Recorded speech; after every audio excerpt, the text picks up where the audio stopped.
लगाई जाती है। ठीक है, अनिल गोयल अपनी बात बोलिए। अनिल गोयल। श्रीकांत जी, सबसे पहले आप सबको प्रणाम, नमस्कार। आज पता नहीं आरबी उपाध्याय जी किस मूड में बैठे हुए हैं, मुझे इनका ऐसा मूड कभी दिखाई नहीं दिया। ये हमेशा सकारात्मक, आज सकारात्मक की बात करते हैं बहुत, लेकिन आज ये उस आदमी का समर्थन कर रहे हैं, उस सरकार का समर्थन कर रहे हैं जिसकी ना कोई नीति है, ना कोई पॉलिसी है, ना ही जनता के काम करने में उसका विश्वास है।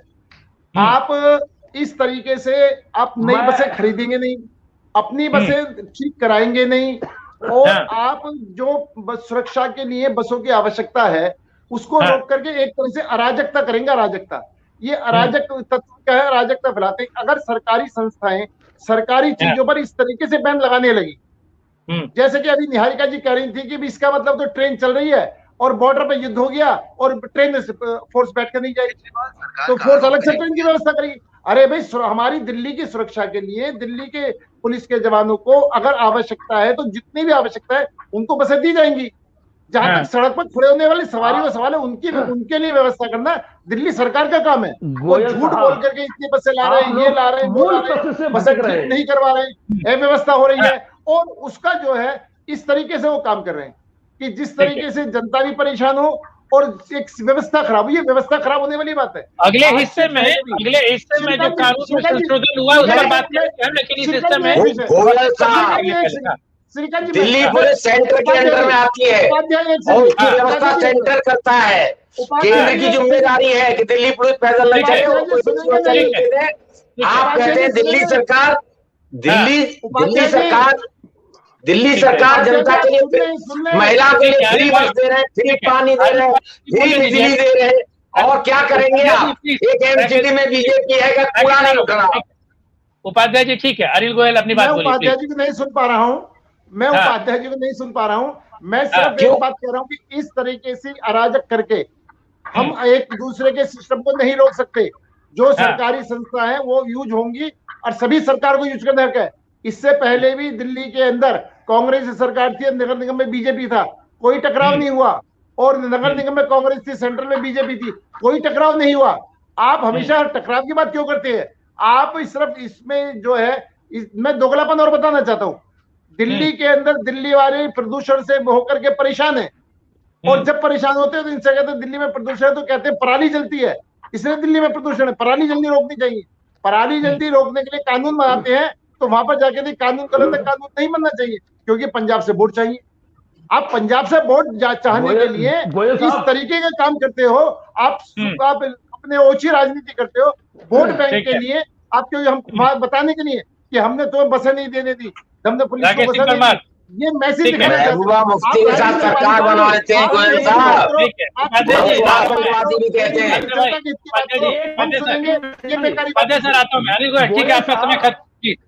राकेश सिंह, एक बात मैं रखना चाहता हूँ,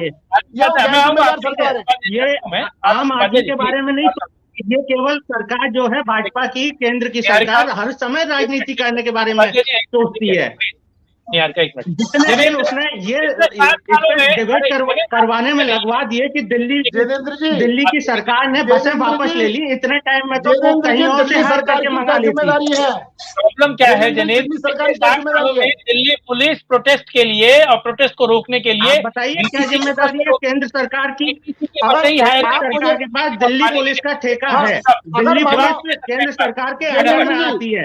आज गृह मंत्री के अंडर में आते हैं, वो वाहन कौन उनको दिल्ली सरकार करवाएगी क्या?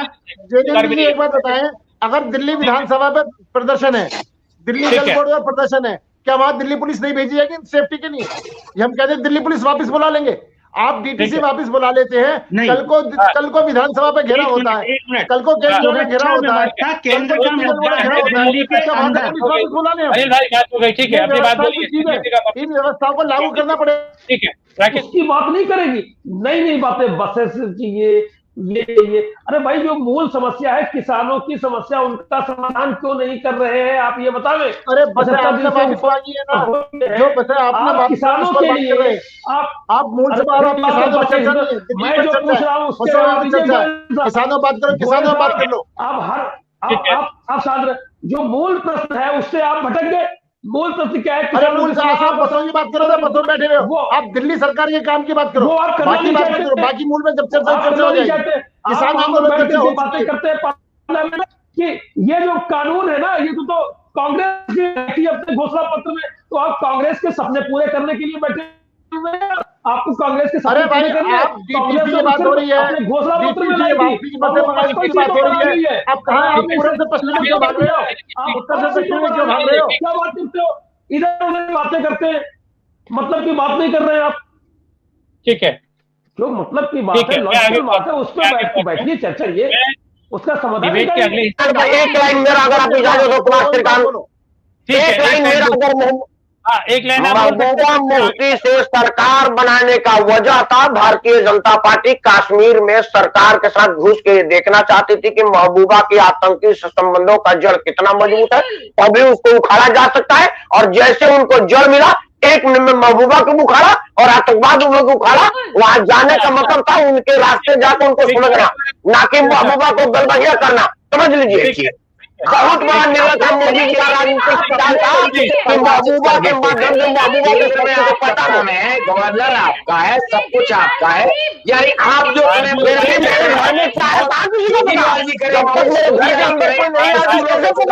दबा दें, अस्पतालों को सुधारे, सारा सिस्टम सुधारे, गरीब आदमी के हितों का ध्यान रखा जाए, उसको आप कहते हैं वो देशद्रोही हो गए।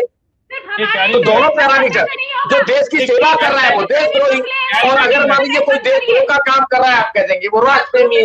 तो पैरामीटर नहीं बदले जा सकते, जो यथार्थ है वो सबको दिखता है, और जनता सब जानती है कौन क्या कर रहा है, इन्हीं आंखों से देखती है और कानों से सुनती है, और वो सम्मान करती है उसका जो जनता के लिए कार्य करता है।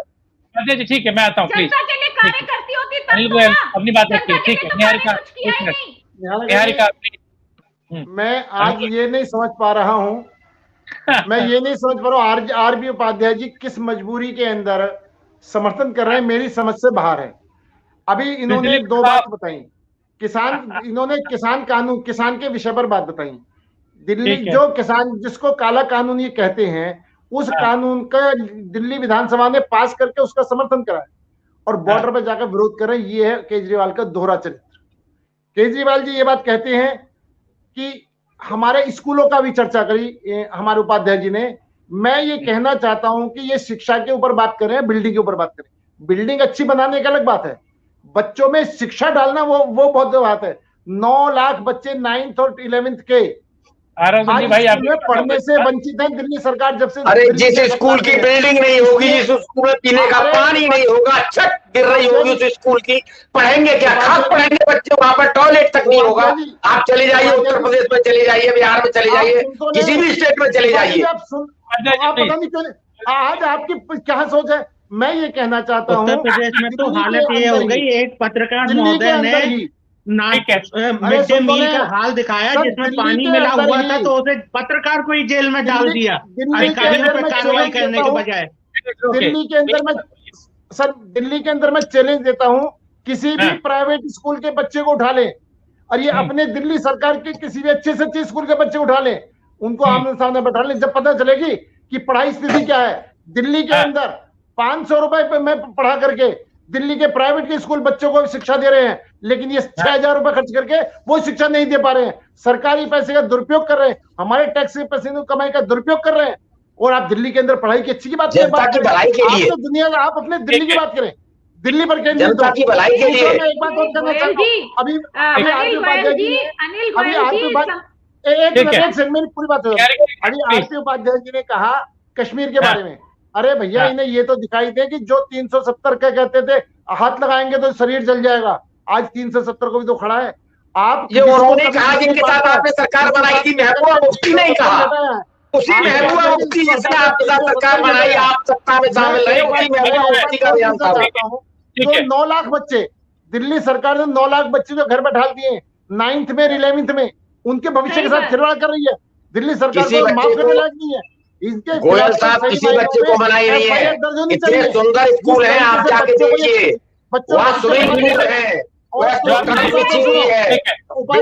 कंप्यूटर है, फर्नीचर है, वेल स्कूल आप मेरे साथ दिखा के लाऊंगा दिल्ली के स्कूल, चलते हैं सरकारी स्कूल में। ठीक है निहाल साहब, आप अपनी बात बोल दीजिएगा, संजीव निकम को जवाब देने दीजिए प्लीज। ठीक है संजीव निकम बोलिए। गोयल साहब देखिए, बोलिए ना, मैं बोलूं या आप बोले, अभी पिछले वर्ष अमेरिका से वहां के तत्कालीन राष्ट्रपति ट्रंप जी आए थे अपनी पत्नी के साथ। उनकी पत्नी ने इच्छा जाहिर की कि दिल्ली की स्कूल देखेंगे और वो गई भी देखने, उन्होंने सराहना की है, तो सत्य है। वो पत्नी नहीं बेटी थी, भी रखिए, वो पत्नी नहीं थी बेटी थी संजीव भाई। हाँ सॉरी, हाँ संजीव भाई, हाँ उनकी बेटी, हाँ उनकी बेटी गई थी, ठीक कह रहे। अरे वो देखने प्लीज, उन्होंने सराहना की है स्कूल की।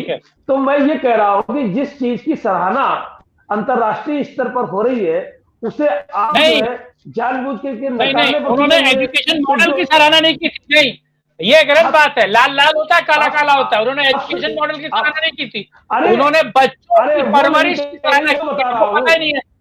मैं आपको अभी स्क्रीन शेयर कर दूंगा, स्क्रीन शेयर करूंगा मैं अभी स्क्रीन शेयर करता हूँ। नहीं संजीव भाई गलत है, चलेगा, गलत नहीं। एजुकेशन मॉडल की बात को तो सुनिए। हाँ ठीक है, अपनी बात बोलिए प्लीज। मैं अभी आपको बता रहा हूँ कि दिल्ली में जिस प्रकार की एजुकेशन व्यवस्था कर दी गई है, हमने फीस नहीं बढ़ने दी। आज 6 साल हो गए, 1 पैसे की फीस नहीं बढ़ने दी। अब बताइए क्या कम बात है? प्राइवेट स्कूल एजुकेशन का लेवल भी तो नहीं बढ़ने दिया आपने। 100% झूठ, 100% झूठ, फीस नहीं बढ़ने दी। 100% झूठ बोल रहे हैं आप, 100% झूठ बोल रहे हैं। फीस नहीं बढ़ने दी, ये आप 100% झूठ बोल रहे हैं। आप 100% झूठ बोल रहे हैं। आपके पास जी समर्थन करा दी इस बात का। प्रदेश में लोग बुला रहे हैं, किसान मॉडल हमें आप दीजिए। अरे भैया, पिछले 4 साल में जितना ज्यादा आतंकवाद बढ़ा है, उससे पिछले 10 साल में आतंकवाद नहीं बढ़ा था। जो आप पूरी बात सुनिए, ठीक है। और जो आज बात कर रहे हैं किसानों की, सबसे पहले जब किसान बिल, एक मिनट श्रीकांत भाई, ये रफियता बन रही है, ये लेडी रफियता बन रही है। निहारिका जी, लेडी रफियता मत बनिए प्लीज, हो जाएंगे। अरे आपको पता है मत बनिए प्लीज। आप अच्छे बात करते हैं, आप उनको बोलने नहीं देंगे, वो बाद में फ्रस्ट्रेट हो जाते हैं। प्लीज, हाँ जरिंदर अपनी बात कहिए। तो बात तो ठीक बोले, गलत क्यों बोल रहे हैं आप? राम जी पे भी क्वेश्चन कर रहे हैं यार, ये तो शर्म की बात है, बहुत बड़ी शर्म की बात है कि भगवान राम के ऊपर हम क्वेश्चन कर रहे हैं। राम से पेट नहीं भरता, इसमें शर्म की बात नहीं है। राम पेट भरता, जो बात उन्होंने कही कि डाटा से पेट नहीं भरता, पेट नहीं भरता। अरे राम पेट जरूर करते हैं। आगे बात सुनिए। जो आज कहते हैं कि हम महबूबा मुफ्ती और उसकी मैंने बताई, उसके आगे बात सुनिए कि जो किसानों के विरोध में बोल रहे हैं, सबसे पहले अलग होने वाली पार्टी किसान बिल के दिन ही बादल परिवार अलग हो गया, बादल परिवार की पार्टी अलग हो गई थी। अब ये किस मुंह से उसको जस्टिफाई कर रहे हैं? जब इन्होंने बिल लाया था, बिजनेस है वो, उसके बिजनेस में चोट पहुंची है। कोई बात नहीं, आपको उनको बैठ के समझाना चाहिए था ना, कानून लाने से पहले। आपके साथ सत्ता में थे